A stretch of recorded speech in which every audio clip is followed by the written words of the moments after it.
Alberto Varela, boas tardes. Hola, boas tardes. Esta semana apróbanse os orzamentos de Galicia para 2026. Pregúntolle, están satisfeitos? O conselleiro falou de compromiso da Xunta co financiamento das entidades locais, pero non sei se concretaron os números ao gusto dos municipios.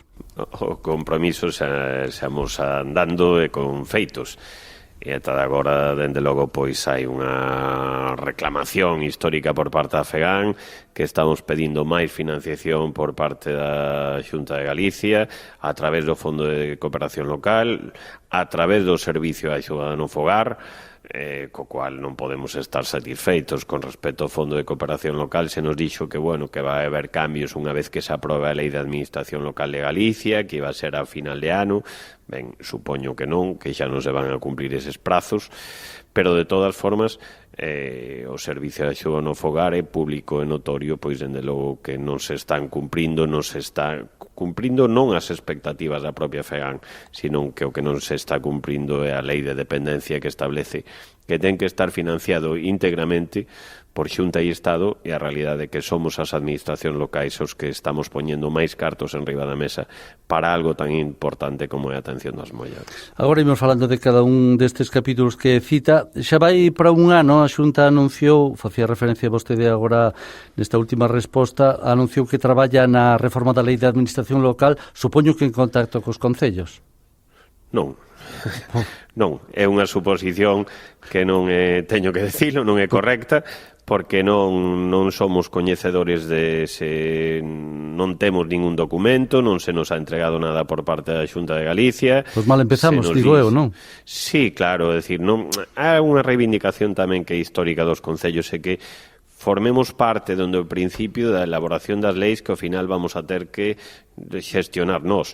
Pero xa, se non formamos parte na elaboración da Lei de Administración Local de Galicia, pois, dende logo, non creo que sexa unha boa práctica. Se nos dixo na última reunión co conselleiro pois que se nos iba a entregar e que íbamos ter tempo de facer alegacións.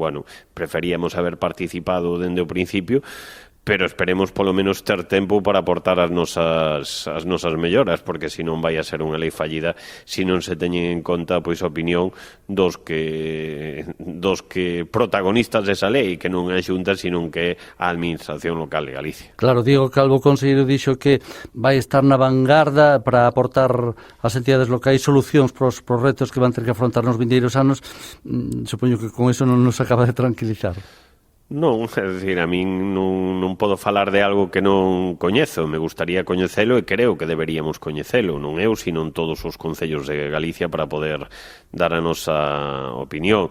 E que non deben comportarse con nós como se fóramos, neste caso, un administrado máis na que podemos aportar ou facer alegación, sino deberíamos ser pois tamén formar parte desa comisión elaboradora. De todas formas, pois vamos a esperar para opinar dun texto que, de logo, non coñecemos. Necesario si a cambiar, eso está claro, non? Sí, dende logo, é dicir, non ten nada que ver a administración local de hoxe coa de fai 40 anos, como tamén decimos que non ten que ver nada as necesidades de financiación das administracións locais de agora coas de 40 anos atrás. Son cada vez asumimos máis competencias que non nos corresponden polas establecidas na lei de bases de réxime local, cada vez asumimos máis competencias impropias que nos veñen dadas por outras administracións, ben sexa o Estado, ben sexa a Xunta de Galicia, a través de leis sectoriais, e normalmente nunca veñen acompañada a financiación correspondente para poder executala correctamente. Así que, son moitas as reformas necesarias para que podamos ser unhas administracións locais modernas.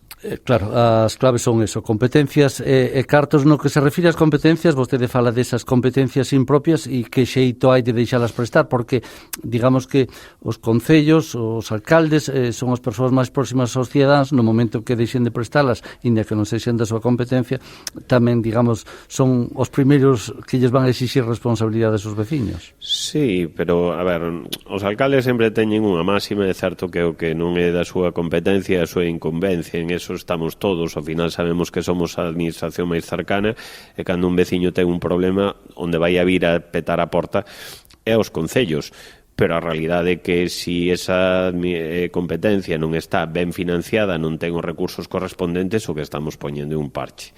Por poñer un exemplo, estábamos falando antes do servicio de axuda no fogar, no que estamos facendo números e non se están prestando todas as horas, os concellos non podemos prestar máis horas porque non temos máis recursos económicos que poder adicar a eso, é unha competencia impropia, como tampouco ten moito sentido, aínda que non sexa unha cuestión puramente de Galicia, sino de todo o Estado, que pintamos os concellos pois nas reformas dos centros educativos cando non é a educación non é unha competencia que teñamos os concellos. Son cousas que veñen de atrás, que está establecido nunha lei, pero, dende logo, pois as leis están para mudalas e, sobre todo, cando é algo razoable, bueno, pois a Consellería de Educación, por exemplo, debería ser a única competente nas investimentos e nas reformas que teñen que realizar nos colexios, e despois terán que negociar co Estado a financiación que necesiten para eso. Pero é necesario, como decía, o que non pode seguir pasando é que cando non saibamos que facer con quen pode prestar unha competencia, pois que sexa o Concello, e xa verá o Concello como se apaña para poder prestala, pois detraendo recursos de outras cousas que sí que son competencia propia dos concellos. Cando a moitos, sobre todo, digo eu, os máis pequenos, a prestación destes servicios lles causa, digamos, unha tensión económica importante, por un decir que pon en perigo as súas contas. Falamos dese que citaba o servicio de axuda no fogar. Imagino que nas actuais circunstancias teñen que deixar de prestar cando, ademais, supoño que é un servicio que cada vez ten máis demanda, non? É o servicio máis demandado polos galegos e polas galegas. Primeiro, porque non hai suficientes prazas públicas de residencias nin de centros de días. En iso terá que facer a administración tamén competente, que neste caso é a Xunta, pois para ter máis prazas públicas de residencias e centros de día. Segundo, tamén polo noso carácter galego que nos gusta a todos, creo que nos gustaría, ou a maioría, poder embellecer nos nosos fogares, eso é lóxico. É un servicio moi demandado, é un servicio que estamos prestando aos concellos con toda a diligencia que podemos, pero que si estamos alertando é que non ten futuro se non lle poñemos solución xa. É dicir, o que non ten sentido, non é sostible que un concello de 1.000, 5.000 habitantes con un orzamento de 1 millón, 2 millóns de euros este adicando un 30% dese orzamento pois ao servicio de axuda no fogar, porque tamén teñen estradas, tamén teñen saneamento, tamén teñen que recoller o lixo, tamén teñen unha serie de cuestións que son competencias propias e que non van a poder seguir prestando para poder dedicalo ao servicio de axuda no fogar. Entón, bueno, creo que a lei de dependencia é moi clara, e dei moi clariño que ten que estar financiado tanto por Xunta como por Estado, pero financiado íntegramente entre ambas administracións. Teñe que ser el 50-50, 60-40. O que pone a lei de dependencia que as comunidades autónomas teñen que poner cando menos o mesmo co Estado, pero son eles os que teñen que financialo, é xestionado polos concellos, e o que non está pasando. Somos as administracións locais, somos os concellos os que máis cartos estamos poñendo en riba da mesa para ese servicio. Afecta aos concellos, afecta aos usuarios, tamén indirectamente, claro, afecta aos traballadores que prestan este servicio, que se queixan habitualmente das condicións precarias nas que teñen que desenvolvelo.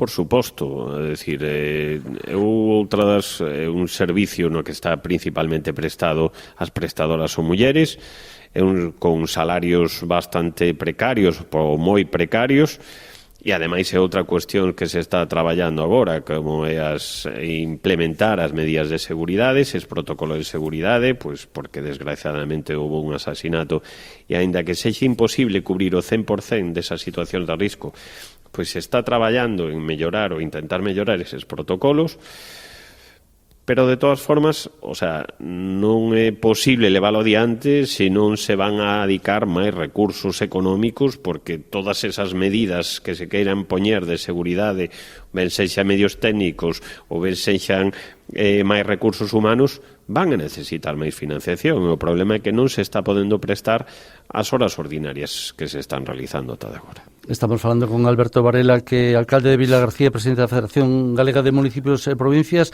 A Xunta incluso ameazou con descontos no Fondo de Cooperación Local se non se atendía a limpeza das franxas secundarias despois de todo o que pasou este verán cos incendios, aínda que logo rectificou. Agora propón convenios individuais, non sei se é mellor, pregunto.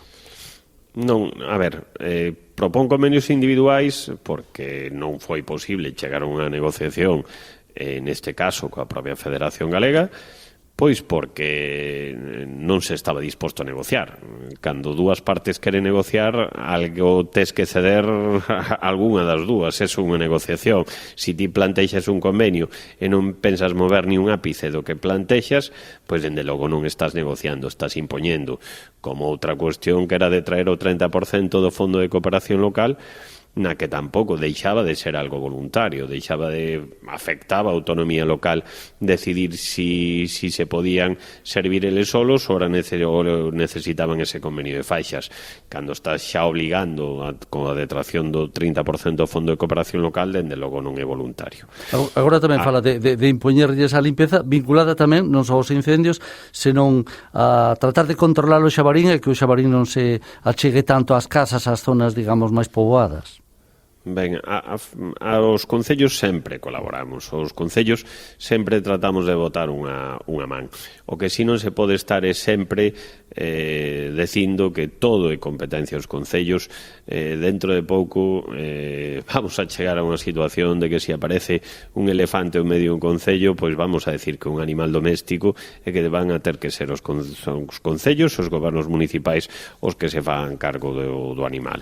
A ver, é dicir, unha cousa é colaboración e lealdade, outra o abuso. En este caso creo que se está abusando en moitísimas ocasións.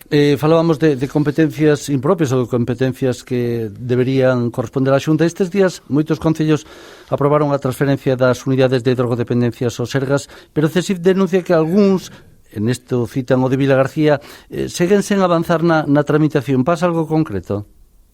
Non na tramitación, realmente eu leí a nota que se mandou por parte dese sindicato.